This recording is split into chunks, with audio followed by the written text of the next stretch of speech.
কেন তার পিতা, কেন তার অভিভাবক, কেন তার গার্জিয়ানটা বলে যাচ্ছে আমার এই ছেলেটা, আমার এই বাচ্চাটা যাতে মানুষের মতো মানুষ হয়। আপনি একটু লক্ষ্য করেন, খেয়াল রাখেন।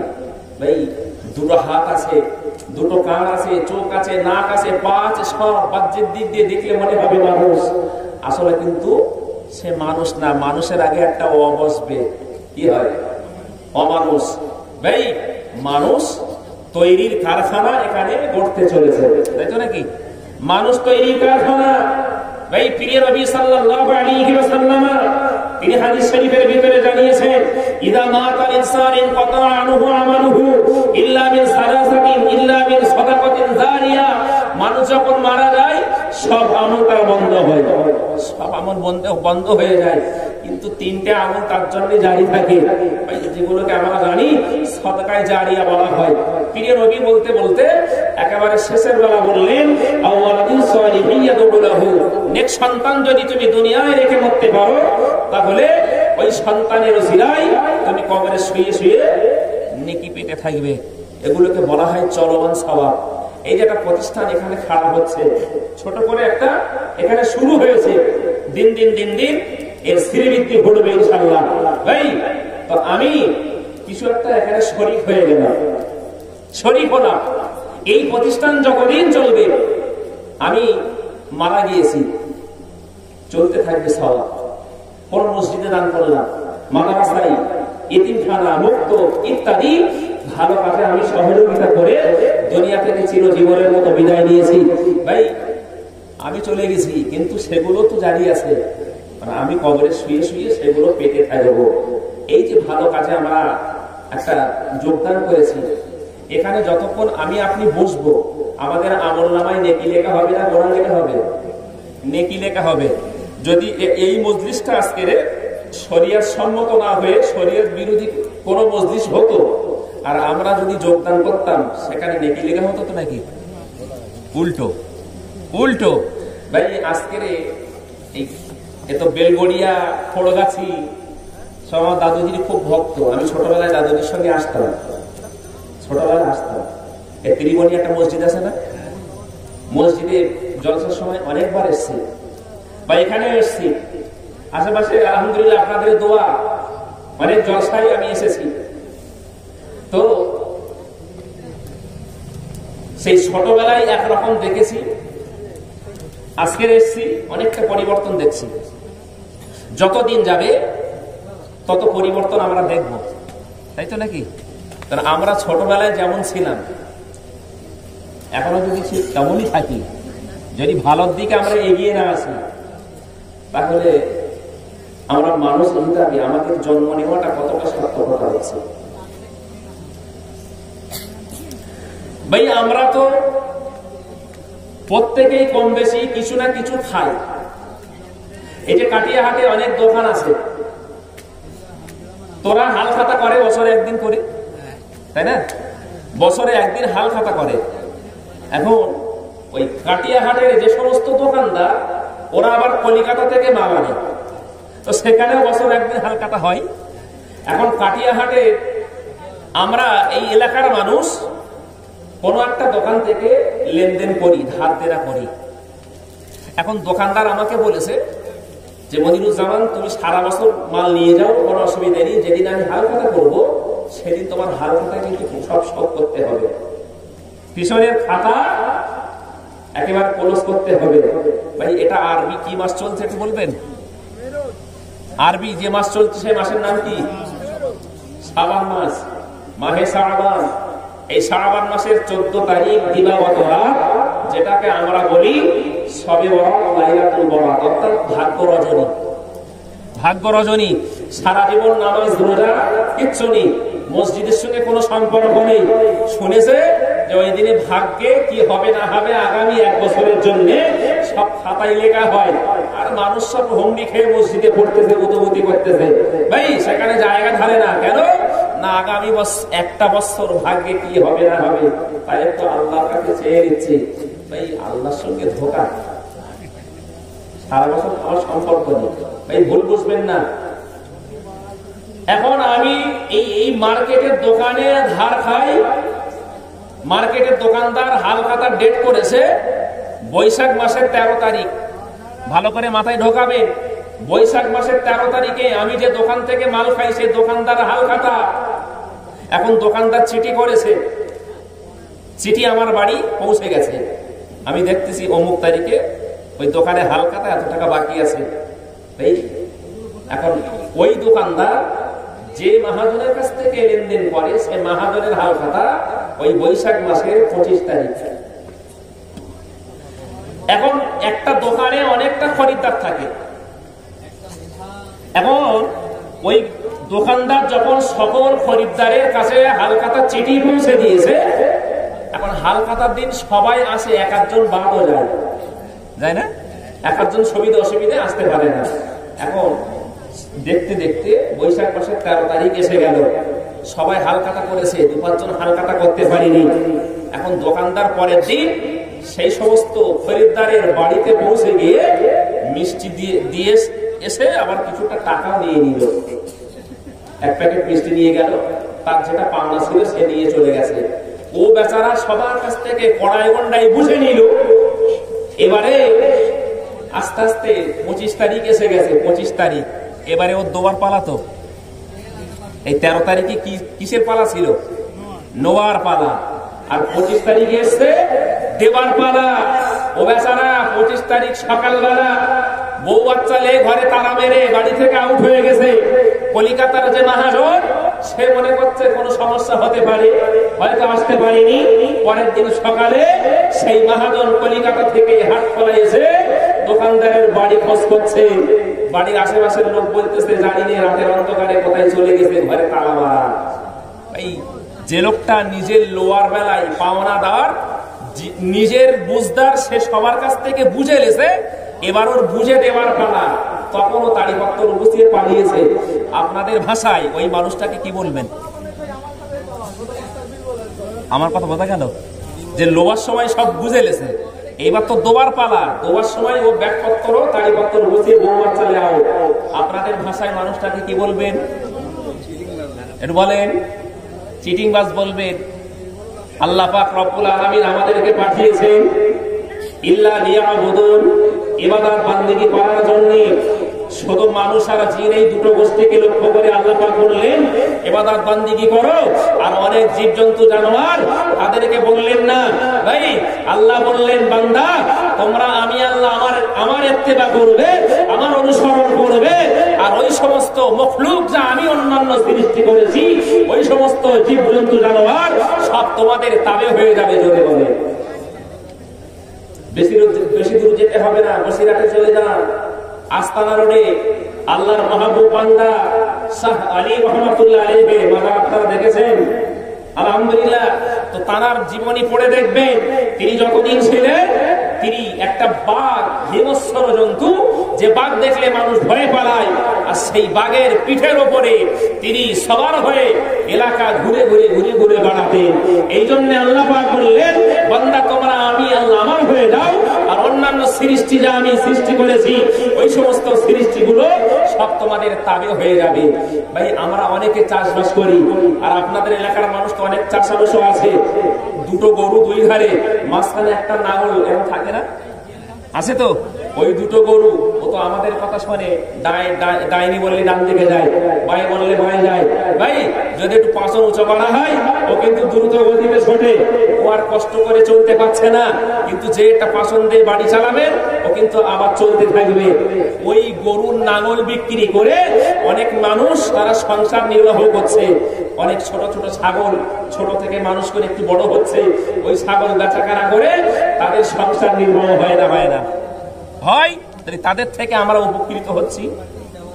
আমরা আশরাফুল মাখলুকাত, আমরা যদি আল্লাহর হয়ে যাই আল্লাহ পাক বলছেন ওই সমস্ত জীবজন্তু জানোয়ার সব তাবে হয়ে যাবে।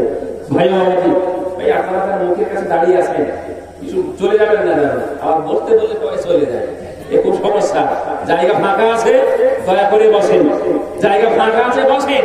এ মজলিসে যতক্ষণ বসবেন ততক্ষণ আপনারা আমলনামায় নেকি লেখা হবে। যে নেকি এখন হয়তো আমরা বুঝতে পারছি না নেকিটা কি জিনিস, ময়দানে মাহশারে যেদিন কেউ কারো হবে না, এই যেদিন কেউ কারোর হবে না, সেদিনে একটুখানি নেকি কিন্তু আমাদের খুব প্রয়োজন হবে। সেদিন গুরুত্ব কতটা আমরা সেদিন বুঝতে পারবো। ভাই বাবাজি, আল্লাহ পাক কোরআন শরীফের ভিতরে জানিয়েছেন, ইয়া আইয়ুহাল্লাযীনা আমানু, হে ঈমানদারেরা, হে বিশ্বাসীরা, কু আনফুসাকুম ওয়া আহলিকুম নার। এই আমরা যারা বসেছি আমরা সবাই ঈমানদার তো নাকি? এই সর্বনাশ করে দিই, এত জোরে বললি তো হবে না, তো আসতে বলে ঈমানদার তো নাকি? আরে আমাদের ঈমানের পাওয়ার এত কম কেন? আমরা তো মুসলিম, আমরা আখিরি নবীর উম্মত বলে দাবিদার, তাহলে আমাদের ঈমান এত কমজোর হবে কেন? হযরত বেলাল রাদিয়াল্লাহু তাআলা আনহু, তিনি ছিলেন হাবশী দেশের মানুষ। ভাই হযরত বেলাল রাদিয়াল্লাহু আনহুর গায়ের রং সাদা ছিল না কালো ছিল? একটু জোরে বলেন।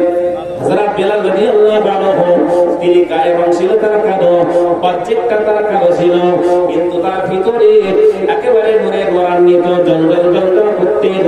এই জন্য নবী আমার হযরত বেলাল রাদিয়াল্লাহু আনহুকে মসজিদে নববী শরীফের মুয়াজ্জিনের দায়িত্ব দিয়েছিলেন। ও আল্লাহ, বান্দা বলে রাখো ঈমানের পাওয়ার আমাদের কতটা পড়ে গেছে।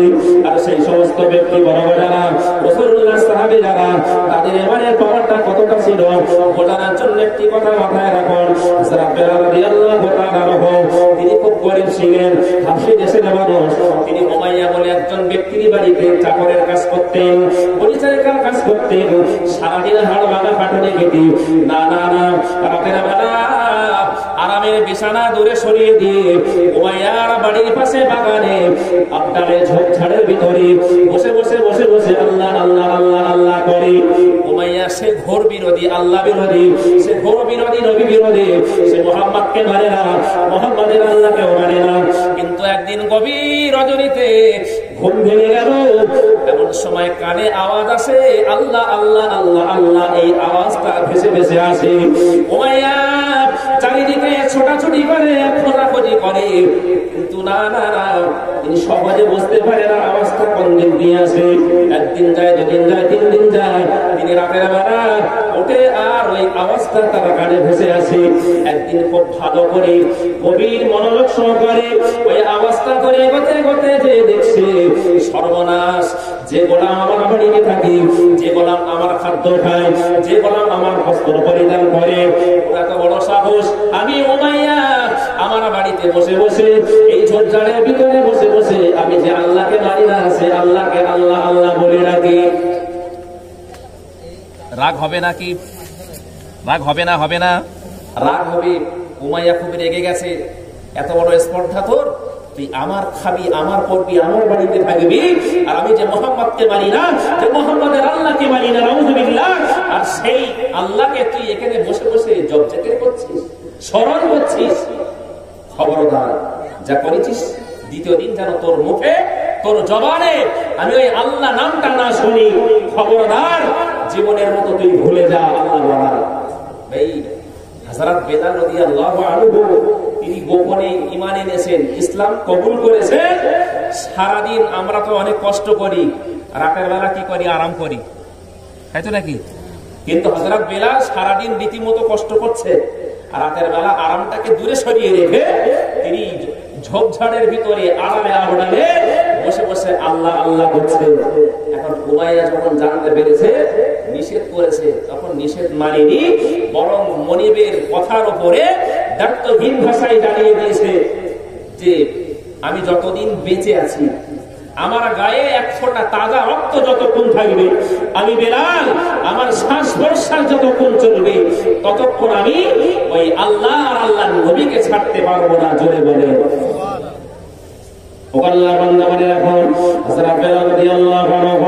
যখন মনিবের মুখের উপরে কথাটা বললেন, তখন উমাইয়া বড্ড রেগে গেছে, রাগান্বিত হয়ে বলে, তোমার এত বড় শ্রদ্ধা, আগামীকাল বিচারা পাবে, এই বিচারকেরা যা বিচারা করবেন সেটাই তোমায় মেনে নিতে হবে।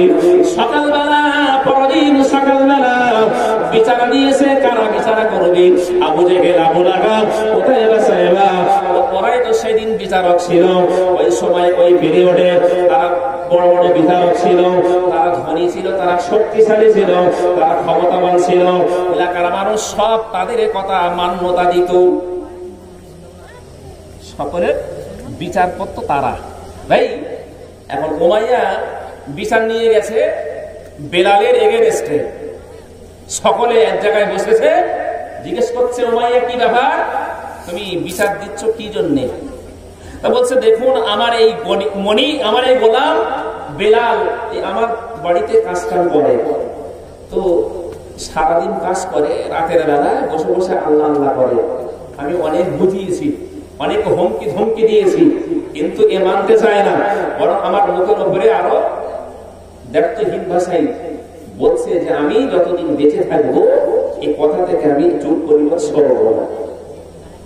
তো সবাই শুনে তারা বলছে দেখো বেলাল, তোমার মনি উমাইয়া যেটা বলেছে তুমি সেটা মেনে নাও, যদি তুমি মেনে নাও তোমার জন্য ভালো হবে, যদি মানতে না চাও তাহলে কিন্তু আমরা যে সিদ্ধান্ত নেব সেটা তোমার মেনে নিতে হবে, তুমি ফিরে এসো। হযরত বেলাল রাদিয়াল্লাহু আনহু অতগুলো বিচারকের সামনে, অতগুলো মানুষের সামনে বলেন না না না, আপনারা যত কঠিন শাস্তি দেন না কেন, যত কষ্ট আমার হোক না কেন, আমি সমস্ত কষ্ট মেনে নিতে রাজি আছি, মাগার আমি ঈমান দিতে রাজি নই। জোরে বলেন সুবহানাল্লাহ। আমরা দুনিয়ার বর্তমান মানুষ, আমরা জীবন দিতে রাজি না, আমরা জীবন দিতে রাজি না, কিন্তু আমরা ঈমান দিতে রাজি আছি, তাই না? আমরা জীবন দিতে রাজি নেই, কিন্তু বরং আমরা ঈমান দিতে রাজি আছি। আর রাসূল সাহাবারা বলছেন জীবন দিতে রাজি, মাগার ঈমান দিতে রাজি নই। ভাই ঈমান অতটা সহজ নয়, খুব সূক্ষ্ম জিনিস। কখন কোন কাজে দাঁড়াই, কোন কথা দাঁড়াই, বসিরহাটের আল্লামা হুজুর রাহমাতুল্লাহ আলাইহি তিনি বললেন এমন একটা সময় এসে যাবে ভাই মানুষ সকালবেলা ঈমানদার, সন্ধ্যাবেলা বেঈমান হবে, আবার সন্ধ্যাবেলা ঈমান আনবে, সকাল হতে না হতে সে মানুষটা বেঈমান হয়ে যাবে।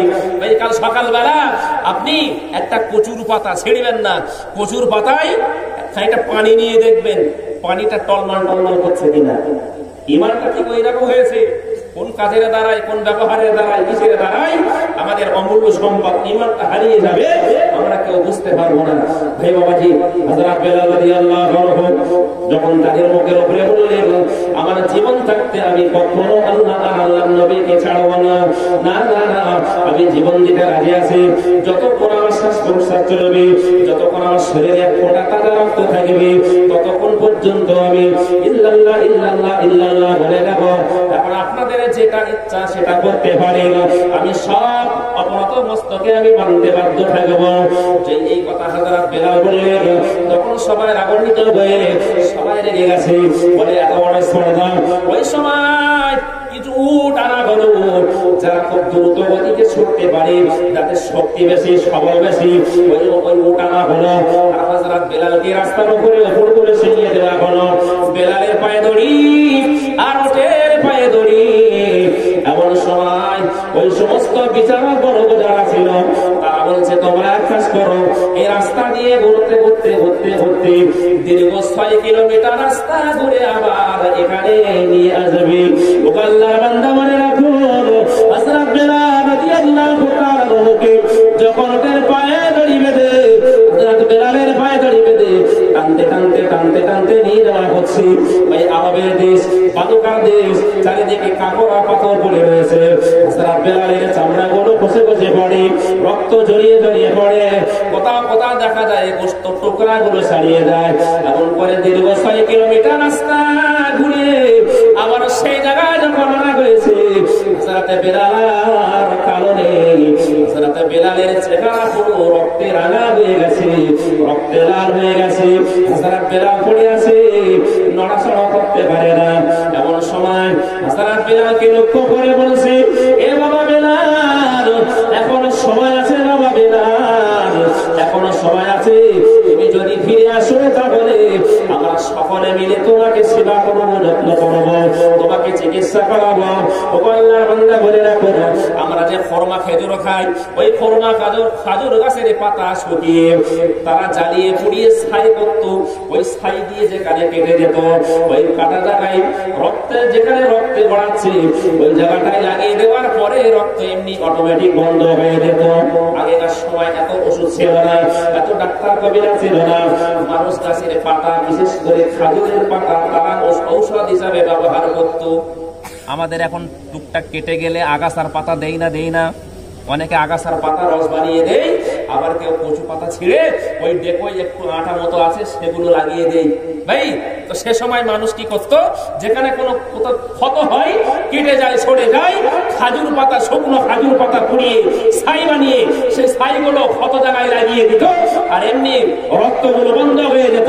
তারা হযরত বেলালকে লক্ষ্য করে বলছেন, বেলাল, যদি তুমি এখনো ফিরে আসো তাহলে আমরা তোমাকে সেবা যত্ন করবো, চিকিৎসা করবো, তোমার শরীরে ক্ষত বিক্ষত হয়েছে, আমরা ওই পাতা পুড়িয়ে ছাই বানিয়ে দাওয়াই হিসাবে তোমাকে দেব, তুমি একটু স্বস্তি পাবে, তুমি সুস্থ হবে। যদি তুমি এর উল্টোটা করতে চাও তাহলে কিন্তু তোমার পরিণাম আরো ভয়াবহ। ওই সময় বেলাল আর তো ছটফট করতে পারছে না, নড়াচড়া করতে পারে না, করবি কি করে, সমস্ত শরীর ক্ষত বিক্ষত। তারপরেও আস্তে আস্তে বলছেন, আহাদুন আহাদুন আহাদুন, না না না, আপনারা যতই আমার উপরে প্রেসার করেন না কেন, যতই অত্যাচার করেন না কেন, না না, আমি জীবন দিতে রাজি আছি, কিন্তু ঈমান হারাতে রাজি নই। জোরে বলেন সুবহানাল্লাহ। মানুষ সবাই জটলা বাকি আছে, এমন সময় ইবলিস শয়তান, মরদ শয়তান সেই রাস্তা দিয়ে হেঁটে হেঁটে যায়, দেখলো অনেকগুলো মানুষ জটলা বাকি আছে, গুটি গুটি পায়ে সেই মাহফিলে এসে, সেই মজলিসে এসে ইবলিস শয়তান বলছে, কি হয়েছে, এতগুলো মানুষ এখানে জটলা পাকাচ্ছে কেন? বলছে, এই ঘটনা, পূর্বের ঘটনা সব ইবলিসকে বলা হলো। ইবলিস বলছে, এক কাজ করো, বেলাল যে জবান দিয়ে আল্লাহ আল্লাহ আল্লাহ আল্লাহ বলে, ওই জবান যদি নষ্ট করে দেওয়া হয়, বেলাল আর আল্লাহ আল্লাহ বলে রাখতে পারবে না। ইবলিস শয়তান সে ভালো যুক্তি দেবে না খারাপ? সে খারাপ ভালো যুক্তি দেবে না, সে খারাপ যুক্তি দেবে। তাই হযরত ওমর রাদিয়াল্লাহু আনহু, নাম শুনেছেন আপনারা? হযরত ওমর রাদিয়াল্লাহু আনহুকে ফজরের সময় শয়তানকে ডেকে দিত, ফজরের নামাজ পড়বা না, সময় হয়ে গেছে, নামাজ পড়ে যাও। কেন বলেন দিন? একদিন হযরত ওমর রাদিয়াল্লাহু আনহুকে এরকম একটা ছলে বলে কলে কৌশলে, গরমের সময় যদি ভোরবেলা কেউ এসে বাতাস করে, ঘুম ভাঙবে নাকি আর ঘুম চেপে ধরবে? আর যদি ঠান্ডার সময় ভোরের বেলা কেউ লেপ কম্বল একটু টেনে দেয়, এই ঘুম কিন্তু খুব খুব মজা করে ঘুম হবে। এখন গরমের সময় হযরত ওমর রাদিয়াল্লাহু আনহু তিনি শুয়ে আছে, ফজরের রক্তে ইবলিস এসে একটু বাতাস দেওয়া শুরু করেছে। ভাই, একটু শরীর তো আরাম চাই, একটু আরাম পেয়েছে, বান্দারা ঘুমিয়ে পড়েছে। দেখতে দেখতে মসজিদে যে জামাত একটা নির্ধারিত সময় আছে, ফজরের জামাত শেষ হয়ে গেছে। এখন হযরত ওমরের ঘুম ভেঙে গেছে, তড়িঘড়ি উঠে দেখে জামাত শেষ হয়ে গেছে। কি সর্বনাশ, তাড়াতাড়ি নামাজ